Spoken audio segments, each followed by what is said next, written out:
Gruesome Magazine. Hello once again, I'm Doc Rodden, and this is Gruesome Magazine, where we review the very latest in streaming and video on-demand horror movies. Each week, my co-hosts Jeff Mohr, Crystal Cleveland, Dave Dreher, and I will take a look at various spooky, scary, and gory genre offerings. Tonight, we are reviewing Monsters of Man. This is going to be a fun one. Believe you me. All right. Joining me tonight is my co-host, Jeff Mohr. Jeff, how you doing, sir? As a man, I'm monstrously excited to talk about this film. I didn't know where you were going there for a hot second, and you kind of scared me, but I'm glad you're excited for the No, all right. I'm kind of monstrous too. Oh, nice. All right. Also joining this week is Crystal Cleveland, Living Dead Girl. How you doing? I'm great. He totally went off the rails there. I was like, uh-oh, here we go. I'm back. He's back. He's back. Yeah. That's true. Yeah. Pull that rug. All right. What we're going to do is we're going to review Monsters of Man. We're going to give our first impressions. Then we're going to talk about the film for a little bit. And then we're going to wrap things up with our final thoughts, our score 1 to 5, and our favorite scene. You want to stick around for that. But let's take a look at the card. What film are we talking about? You may not have heard of this one yet. It's called Monsters of Man. It's going to be in select theaters, VOD, digital, February 26th. Somehow I think that's wrong. I feel like that's left over from another card, but we'll go with it. Oh, God. If I did do that, I apologize. I'll look in the notes down below. I'll correct it there. So Monsters of the Man is, if I'm not mistaken, is this on a strand? Because it's like all over the place. It's definitely an independent feature that makes the most of the talent behind the film. That's for certain. We'll get into all that. Director is Mike Toia. It's written by Jeff Hand and Mark Toia. I imagine that's how you say his last name. I feel like I'm going to be wrong. The cast includes Toia sounds right.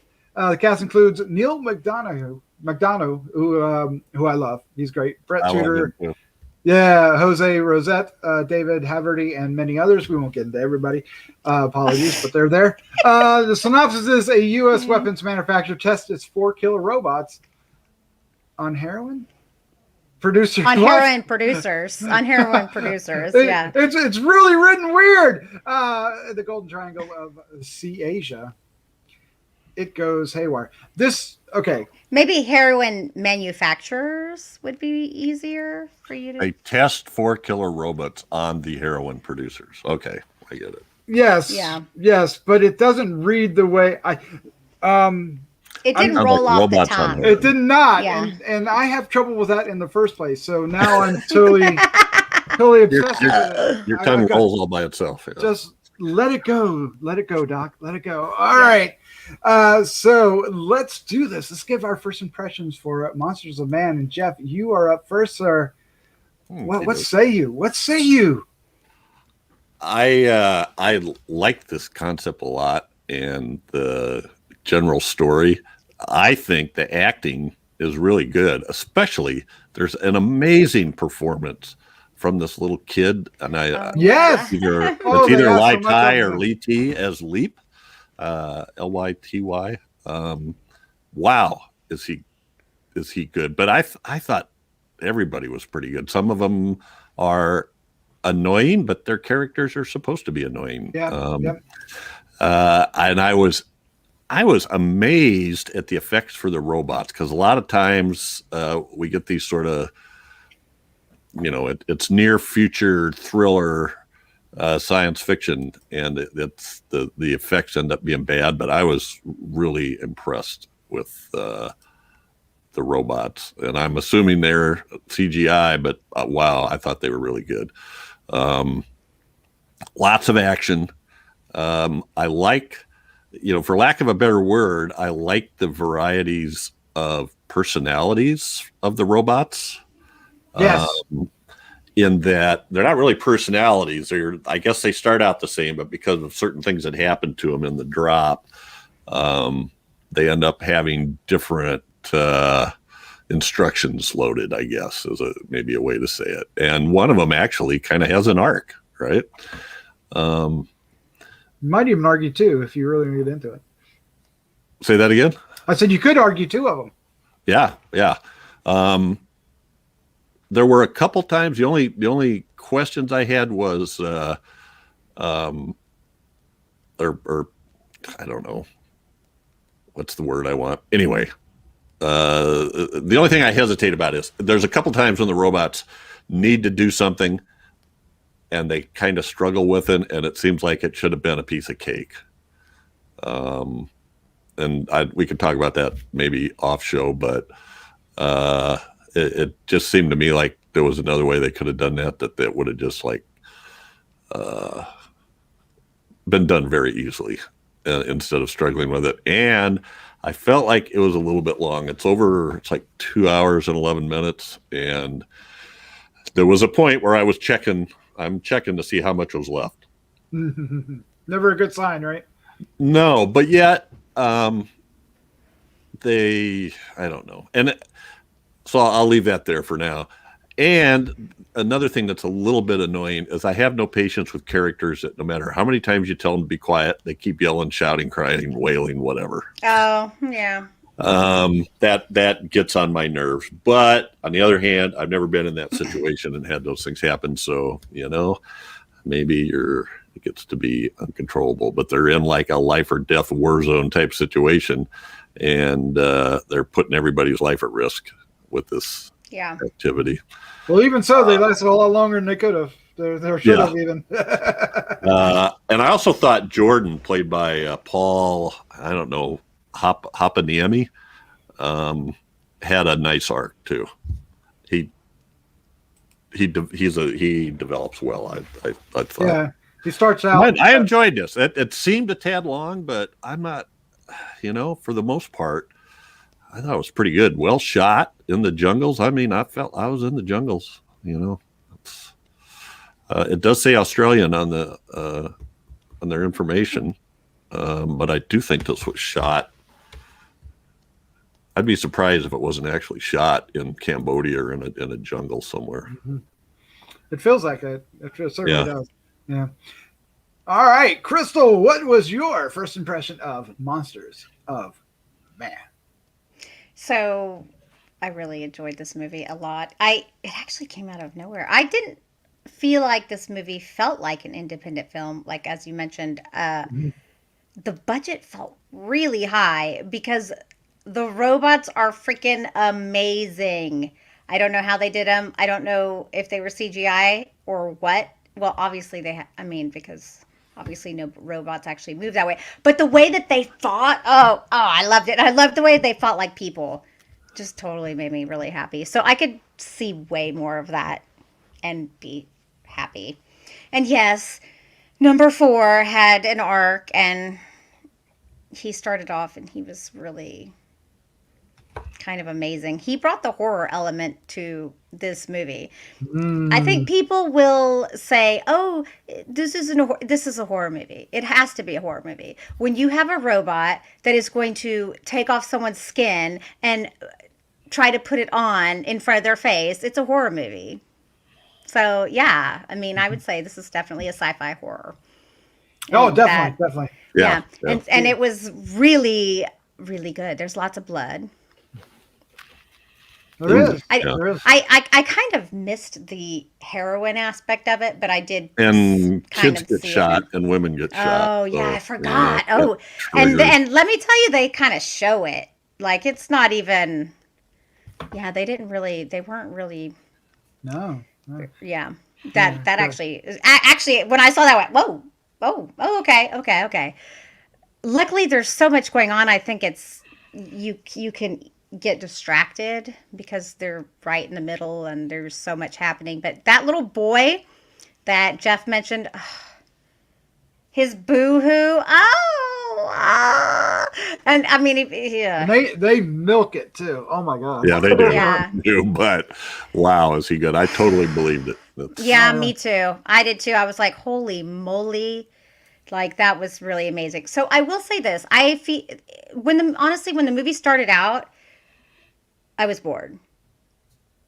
I think where they should cut is at the front of the movie, because I was like, okay. And I almost lost attention. And then everything started ramping up. So, yeah, so it is too long. And I think it's too long because of the front. Because as soon as it ramped up, I didn't have much of an issue paying attention. It was just that front part. I was like, oh, okay. Okay. And I have to agree with Jeff about the screaming. Here's the thing. Granted, someone may not expect to find themselves in a war zone situation, so they may be scared and yelling. But if you're going to go to any sort of country like that, you have always got to be prepared to deal with something like that. That is highly likely that you will deal with something like that. And that's unfortunate, but it is the case. It's really quite sad. And so you have to be a strong person to be a doctor or do that sort of stuff over there. And I'd probably knock someone out because I wouldn't want them to kill, so. Yeah. If we don't shut you up, you're going to kill us all. Yeah. So I think we should set up that there are a number of different groups that end up in this scenario altogether. We have the drug traffickers or drug creators or whatever they are. I think we were trying to say that they're actually manufacturing the heroin, right? But they have guns and everything. They're what you expect, right? They're almost stereotypical. And then you have in their midst, for some reason, you have a Navy SEAL guy that's kind of AWOL or MIA. He's out there on his own. He's trying to make amends, and they seem to get along but it's friction. I actually kind of like that and bought it. I like the interaction. I like the give and take that they had there. There was kind of a mutual respect. I really enjoyed that part of it. And then you have this group of doctors that are on a missionary of some sort, right? A missionary mission, and they get lost and they find their way to this camp. So that's our group. Now you have the scientists who have teamed up with the U.S. just to put it out there, and they're going to test these robots against these drug guys, this drug cartel, and everything goes haywire. So that's the setup, and you should know that because it's a lot, and they do take their time to set up all these characters. We get to know all three of the head guys, the scientist people, the three scientists. We get to know the guy that's in charge of them. That's the badass guy who ends up throughout the entire movie. And I love him. Yeah, played by Jose Rosete, right? Is that him? And, oh wait, no, I love the white-haired guy. Oh yeah, Neal. He's the actual Neal McDonough. Yeah, he's always a bad guy. He's a bass player, and they got the most out of him because he shares no scenes with everybody, but he feels totally in the. He seems like he's in the whole. You know what? And then you know what? Right, I realized it at the end. I was like, he was in that office the whole time, but it didn't feel like it. No, it felt like he was right in the mix of it all because he's that good. Yep. And they did a great job of interweaving it and keeping it, and invested in the movie.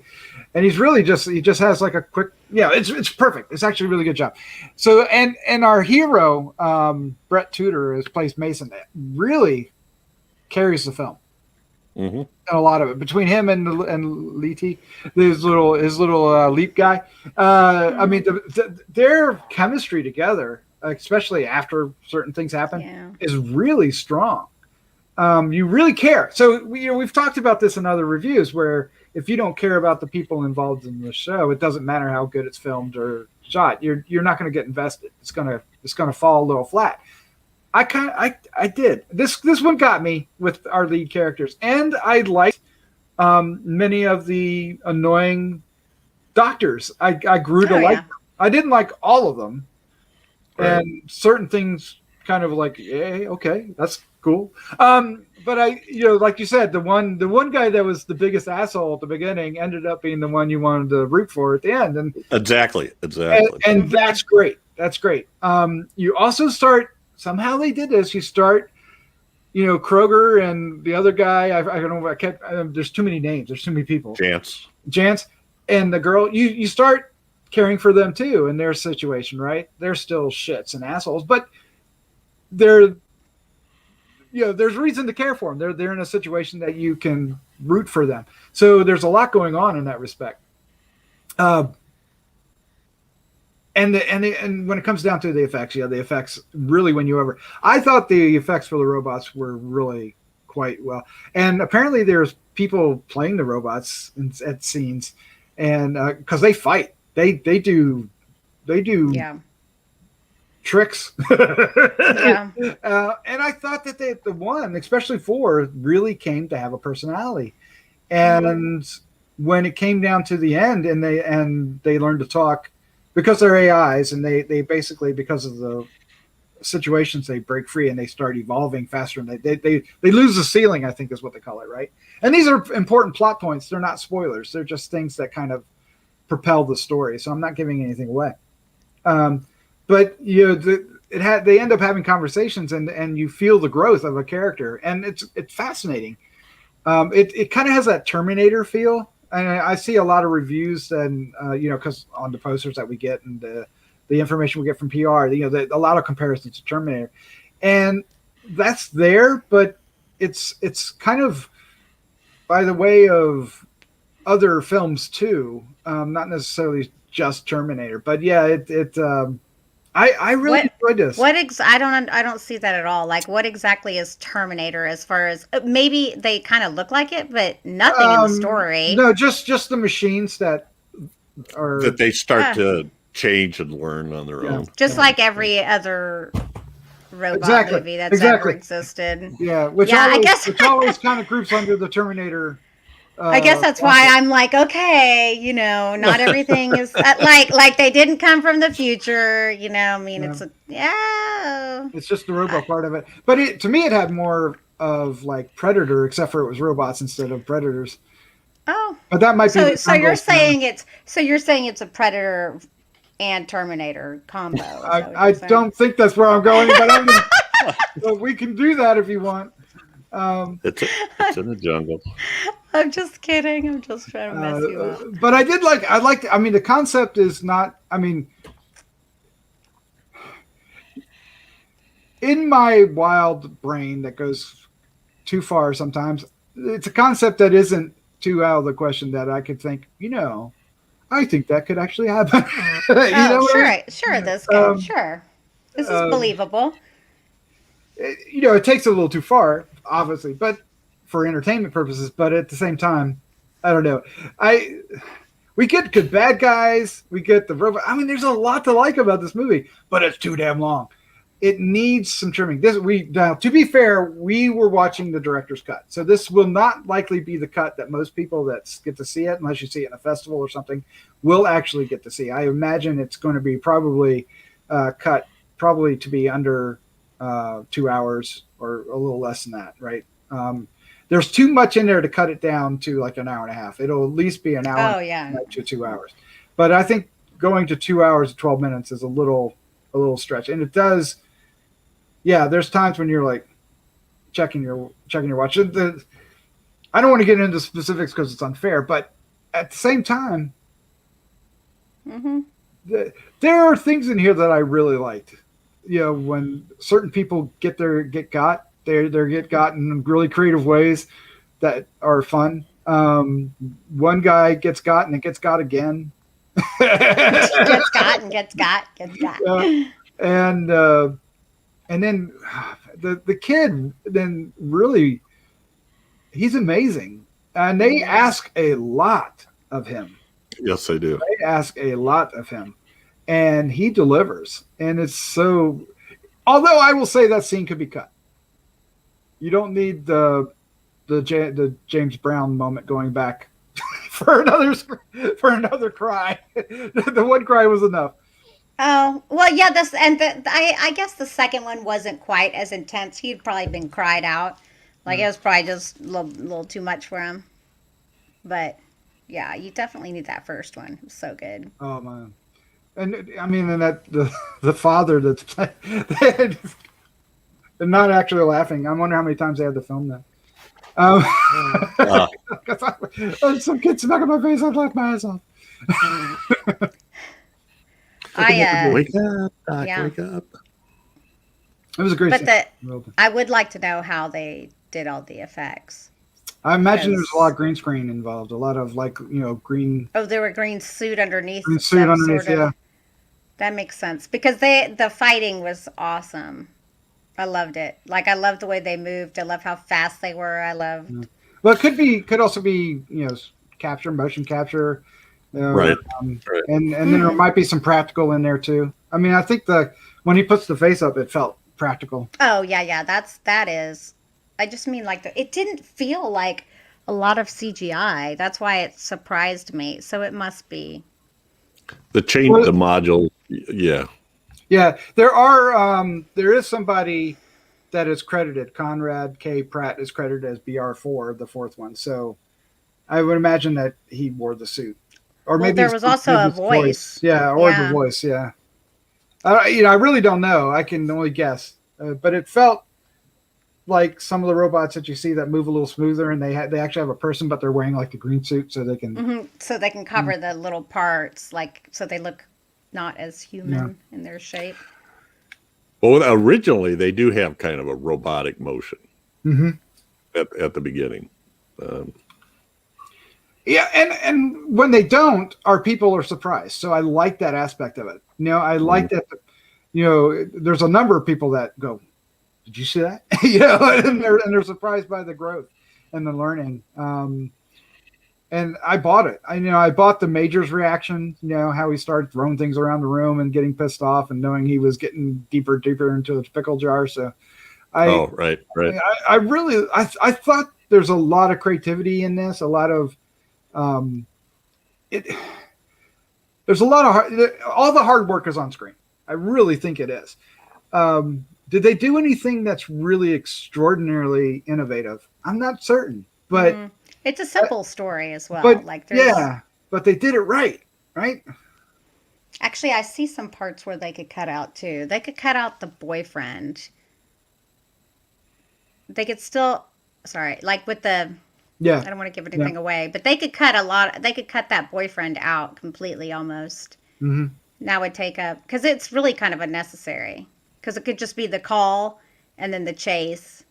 Yep. And no boyfriend. And there's some weird cave stuff they could cut out. Although I did, when they have to sneak past the one that's trapped, I really like that. I thought that was Yeah. Mm-hmm. All It's right. creative. It was done well. It was fun. I think a lot of people are going to like this movie. I think it's fun. I think so, and I think a lot of people should try to find it and catch it. I really think this is a good one. This is a good one for the year.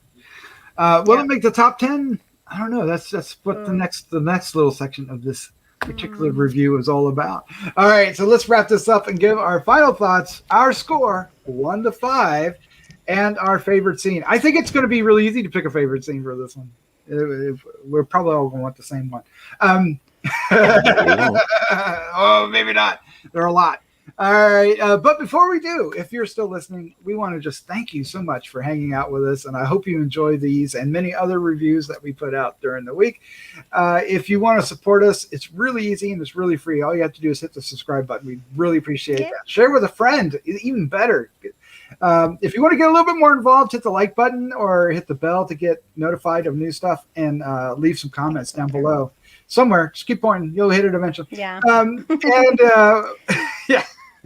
We also want to take a quick moment to thank our patrons who, without their support, we wouldn't be able to do not only Gruesome Magazine twice a week, but H&R once a week, Decades of Horror once and sometimes twice a week, and Heroes and Droids once, and here lately sometimes twice a week. We put out 7 shows last week. I am literally insane, but we did it, and it's the Gru crew here is amazing, and thanks to all of you. All right, let's do this. Let's get into our final thoughts, our score and favorite scene, and Jeff, I do believe you are up first, sir. Okie dokie. I like this. I think it is a fun movie. Good acting. Neal McDonough is awesome. I've liked him. The first time I remember seeing him was in Band of Brothers, but then not too long ago he was a villain in Justified. That was really good too. But yeah, he does a great job in this. and the kid. We mentioned the kid. You know, and I don't think it's too. You know, Crystal, you said it's a simple story. It's simple, but there's a lot of complicated details that I think they get across really well. Like this idea of the, you know, how are they tracking people and the monitors and when they're hooked up and when they're not hooked up and all that stuff. What the people are doing back at the scientists, as Doc called them, back at the wherever they're set up as kind of a base. So all of that, I think, was kind of complicated. I'm going to give this a 3.5. Oh. And I'm going to, for my favorite scene, I'm going to say when Bowler, who's the mercenary, when he starts hearing the beeping. No, yeah, he just. Oh yeah, that was actually really funny. I was like, oh yeah. It was a great. And then his face. He was. Yeah, his face. It's like whatever. Yeah. I actually started liking him a lot. It's like he's the only guy making sense. Well, the whole scene there where he's trying to keep up with the robot, it gives you a little bit of appreciation for his character. Not much, but a little bit. No, yeah, I agree with you. He actually shined even brighter then. But the way he treated the three scientists, it's like, God, he was so annoyed with all of them. It was so funny. I thought it was a really subtle performance. In its overtopness. No, I know. I chose the wrong word. I think the humor in his performance is subtle compared to the overtopness of his right. bad guy act. All right, Crystal, you're up next. What's your final thoughts, your score, and favorite scene? Okay, hold on. I'm getting myself in focus. So I have to say, for him, just really quickly, when he leaves the scientist and he walks out and then he starts laughing, I couldn't handle it. That was so freaking funny. That same character, the dude. Mm-hmm. God. Yeah, he was funny. Okay, so yeah, I really like this movie. I totally think you should check it out. I don't buy that it's an indie film, but I'm sure it is if Doc says it is. I just think it seems way higher quality, which is amazing. And apparently I liked it more than Jeff because, yeah, that's why I think I'm going to give it a 4. Nice. Yeah, even though it was slow and it started out slow, I really found myself really enjoying it. And I was all in. And leads me to, of course, my favorite scene, which I've already talked about, and I don't care that I've talked about it because it is my favorite scene. And when I saw this, I was like, I'm in! Because anytime you have a robot trying to put on a human face, you got me. Because that is creepy. Yes, I loved it. And his reaction to doing so. Great. Yeah, it was just, and the heart. I mean, just the whole thing. He was like, I love how he goes through the phone and figures out what anatomy is, and then it's a dissection. He does this dissection and is like, oh, okay, that's a person. What am I? I don't know. I love the whole idea of the scene and the reasoning for the scene and everything about it. Yeah. Yes. Yep. Okay, so now it's my turn. I really enjoyed this film. I think there's a much better, release cut of this film. We did see. I'll just state it again, reiterate that we did see a director's cut. So, to me, that implies that there's going to be a release cut that's not going to be as long, and I think that will help this film. And I think people that see that are really going to get into this because it's going to be just bang, bang, bang, and you're going to love it. I think a lot of it hinges on our, the lead characters. The lead bad guy is great. And I'm not talking about Neal, although he's great too. I'm talking about Bowler. I just really liked him as the bad guy. His involvement of it really ramped up this usual story because it's, he's making it worse for his own benefit. But you realize why, right? It's not because he is a dick, but he's not evil, right? That's his job is to make it go this way. And he just takes it to the extreme. And I liked our Mason. But wait. Did you say he's not a dick? No, I said he's a dick. No, he's a Oh, dick. okay. No, he's definitely a dick. Yeah, in the Okay. dictionary, dick. You see this guy. The lead guy, Mason, I believe his name is, and Leap. Those two characters, especially in the last act, right, the third act, really bring this movie home, and they're supported by some fun supporting characters on all around and guest characters. The effects look great. Love the effects. I think that they really stand out. And we're seeing a lot of films that have this kind of effect. I mean, I know that the Skyline movies are crap compared to this. They're a little bit more on the cheesy side, and this has its fair. This has some cheese too, to be fair. But Skyline movies take it further. But they have aliens that work this. Now theirs are suits for sure. And I suspect that these are similar in construction the way those are. I could be totally wrong because I literally don't know. I'm totally guessing. So for whatever that's worth.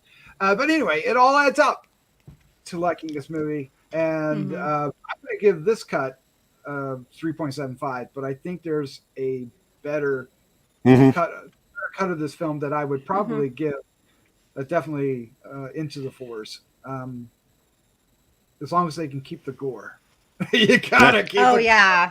Lose the gore, you lose some of the fun. And I think some of it's integral, so they're not going to.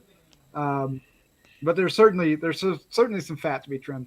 And I just want to really say real quick before I give my favorite scene that Desperate Housewives is where I first saw Neal McDonough. Oh, okay. And the fact that I watched Desperate Housewives was he a bad guy in Desperate Housewives? He was he a bad guy? Sort of was. Yeah, he was one of the all guys were bad, weren't they?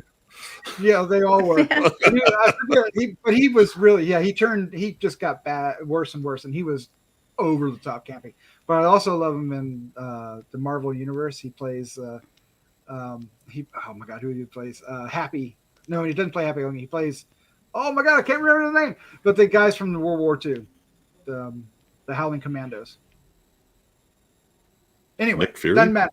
Yeah, he does play Nick Fury. He plays the part of the Howling Commandos. Oh, okay.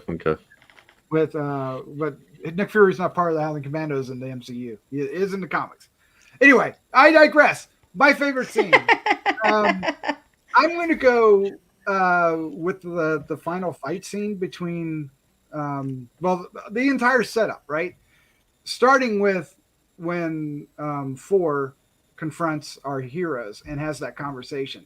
Because there's a lot of depth in there hidden in that conversation with this robot trying to figure out who he is. And, the way when he grabs somebody, he grabs them too hard and, he sees the reaction and he reacts to that. Although it's not overt, you do see him change as he starts realizing it. Yeah. And the fact that he ends up liking the kid in the first place, there's just something really interesting about all this. And being so inquisitive about who am I, what am I, why is this important? Why is humans, being, why is the kid's life more important than your own? And I just love that whole concept.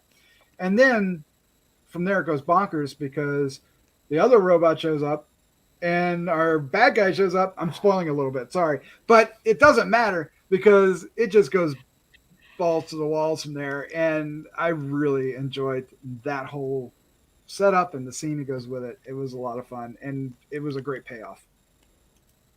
Did you give your score? 3.7. Yeah.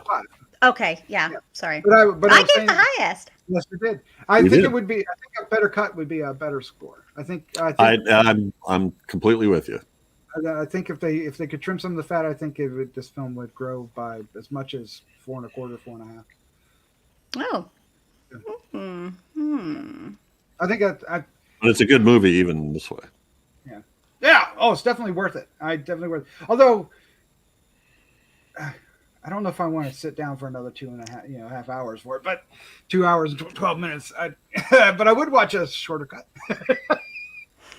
I gotta shut up. All right.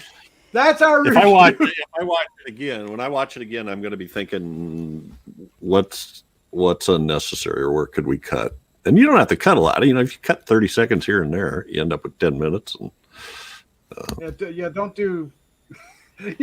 Well, no, we won't get into that with what James Cameron tried to do. It'd be silly. But anyway, that's our review for those who know are dinging. Monsters of Man. Yeah, that's our review for that. Look for it. It's out sometime soon. I said it was out this Friday, but I think that's a lie. I think that's total fibbage. Why don't I look real quick while we have a few moments and see what it says? Yeah.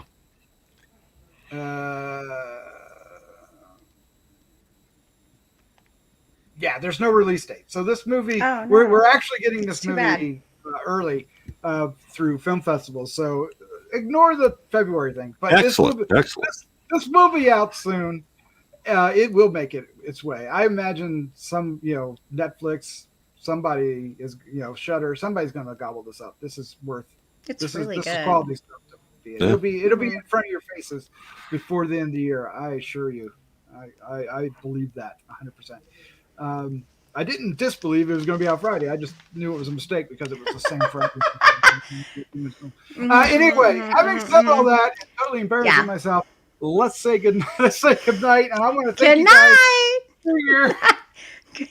Good night. Good night. Good night.